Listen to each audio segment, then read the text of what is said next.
everybody, you're with the Emerald Bolt, and this is part 2 of my last week's segment on the EUP. This week's segment is going to be on the invasions of Canterlot, and because we only have one example, the specific invasion during the Canterlot wedding. Now, if you would like to watch part 1, please click on the description below or the annotation on the screen. As for today's episode, we're going to be discussing the Canterlot wedding and the Changeling invasion. I hope you sit back and enjoy. Here's the intro, and let's get on with it. I used to wonder what friendship could be, until you all shared its magic with me. Alright, now, Changeling invasion during Princess Caiden's wedding. Now, we see a lot of fighting between the main six and the forces of the Changelings and Queen Chrysalis, I think that's right. And we're going to be talking about how this made an effect on the Canterlot Royal Guard and Canterlot itself, as well as Equestria as a whole. Now, both episodes start off with us as the viewing audience going to Canterlot, and Twilight being told by her brother that he hasn't been able to tell her about the wedding because of the current emergency going on. Now, this indicates that the Changeling invasion has been foreseen by the scouts or military forces of the Royal Guard, and that they have prepared and are ready for the invasion. It is somewhat surprising that the Guard has not told the rest of Equestria about this invasion. It seems a bit weird why to put the capital on main alert, but leave everyone else defenseless. It seems a bit odd. I mean, in the end, no one else was invaded but Canterlot, but it's a bit strange. I wouldn't do it personally if I was in charge, but who knows what goes on inside Shining Armor's head. Or maybe it was Princess Celestia who ordered such a thing. Who knows? Maybe it was to avoid panic. That would be a reasonable idea, but then nowhere would be prepared for the invasion. It's an interesting idea, but it's probably something to do with the writers. Now, the Changelings themselves, focusing majority on the Changelings, we've seen in the actual scenes within the episodes, the Changelings are very weak. Individually, they are quite incapable of taking on a pony, because we've seen the main six fight off. It must have been hundreds in that particular fight scene, and they came out completely unscathed. Now, we know that they came out unscathed because they are the main six, but we can assume and imply that that kind of strength may very well be exhibited by all other ponies, especially members of the Royal Guard. So we can easily assume that off-scene, where we can't see it, which goes back to last week's episode, that the Royal Guard were thoroughly holding their own. Yes, we saw that scene where the two guards were hauled up by a group of changelings, but I don't know why they put that in. It seems a bit weird and quite insulting to the guard as a military unit. But nevertheless, they were quite successful in preventing any more changeling reinforcements going to the wedding room in order to assist Queen Chrysalis against the main six, so that the main six could be victorious and Chrysalis was sent off into the distance like a scene out of Pokemon. You know, that particular scene where Team Rocket gets shot off into the distance. Looks like Team Rocket's rising up again! Rather funny, I should have to say. Nevertheless, we have to consider that the Changelings have been around for a long period of time, because the equestrian military forces already know about their capabilities and their strengths, weaknesses, who leads them, and probably rough numbers. So this would bring the question in, is Equestria the only target of the Changeling horde or hive or something like that? Because they've been likened to being similar to insects of a certain description. The wings that you see on an individual changeling look like that of a fly or an ant, and Chrysalis, being called a queen, could be considered the queen, like a bee out of a bee colony. But this really brings the question of why the changelings weren't using their inherent abilities to invade Canterlot. Now, we know that Chrysalis has somehow bypassed the shield. Whether she was ahead of the main force and got through before the alarm was raised, or she found a way magically to bypass the shield, we don't know about this. We have to make assumptions, but somehow she got past the shield.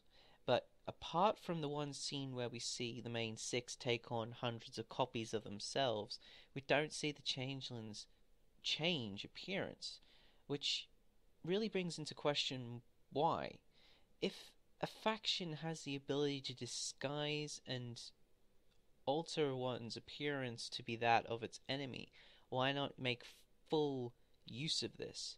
The changelings could have used the train from the beginning of the first episode where the main six come to Canterlot.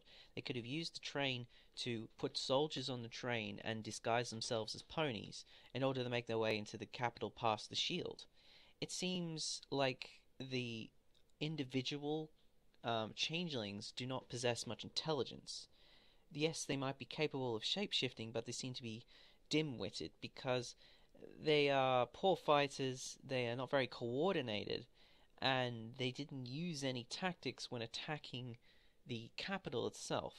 Now, we could just chalk this all up to the scriptwriters not putting enough effort into giving the enemies being enemies, but it could also be possible that changelings do not possess a great degree of intelligence, which might show why they've only been a threat once, or that we haven't heard of them before, or why they seem to only be a threat in one empire. Maybe Equestria is so peaceful that Equestria is really the only viable target because other factions within the Equestrian universe could be so militarized that changelings would have no chance in invading. I mean, if we think back to the Crystal Empire when it was ruled by King Sombra, imagine the Chrysalis, Queen Chrysalis, and her minions trying to invade the Crystal Empire. I mean, Sombra would have just. I have no doubt that Sombra would have had a legion of either zealot ponies on his side, or he indoctrinated them or mind controlled them, because he seems to have mind control abilities, or is very powerful in that version of unicorn magic. That his military forces, as well as himself, would have just crushed utterly Chrysalis and her minions, which would explain why Canterlot and Equestria as a whole was a target for the changelings, because of the simple fact that they're such peace-loving and nice creatures. I mean, we've seen some of the worst sides of ponies on occasion. I mean, in the most recent episode when that's just aired, which was Made in Manhattan, we saw that ponies could tend to be selfish and not concerned about others. I mean, that's because they weren't influenced by anything. Once the play went up, that kind of just went away. But it would assume we can assume that the changelings picked Equestria because Equestria is they believed Equestria to be such a soft target, and Canterlot itself as the main target, and then once you've taken a capital, the nation attached to the capital usually falls very quickly. This is how many previous wars have been won in our reality, and I have no doubt that it probably could be easily applied to Equestria. Now, the last thing I wanted to add is, will the changelings come back? Will they be an opposition force in the future? I hope so personally. I'd like to see the changelings come back. They are one of my favorite bad guys within the universal lore. I mean, not taken into headcanon and stuff. There's some great headcanon enemies of Equestria out there, which are awesome. But as an in-lore faction, I do really like changelings. But the simple fact is, will they come back? We don't know. Only time will tell. I really hope they do, because the simple fact is that one of the main protagonists that we've seen all the time is, and we all love him or we all hate him, and this is Discord. Discord has been a main antagonist once during his first appearance, and a secondary antagonist for 2 other occasions. The other time when his seeds that he planted stole or kidnapped Princess Luna and Celestia, and the other occasion where he helped Tarek attempt to siphon all the magic from Equestria. Who knew that Earth ponies actually had magic? I didn't think Earth ponies would have magic. That is definitely something I could talk about another time. Who knew? Kind of confused about that. But anyway, Discord is a great enemy. I really enjoyed him because he's such a quirky and funny bad guy. He plays his role as a bad guy very well. But now Discord is on our side. I mean, yeah, we saw him fall from grace when he helps Tarek in that incident, but he isn't going to do it again. He's a good guy now. We can consider him learnt his lessons, and he won't betray us again. So we need another antagonist. Now, King Sombra could make a return. He wasn't really defeated, he was just banished again. King Sombra would be cool for another bad guy. They could bring in a completely new bad guy. That would be interesting to see whether they do or not. Or they can make a return of the Changelings and Queen Chrysalis, which would probably make a lot of people happy. Apart from the ponies of Equestria, obviously, but it would probably make a lot of people happier. And maybe just this time they could, I don't know, live up to their reputation and alter their appearance and sneak into Equestria. That would be kind of cool.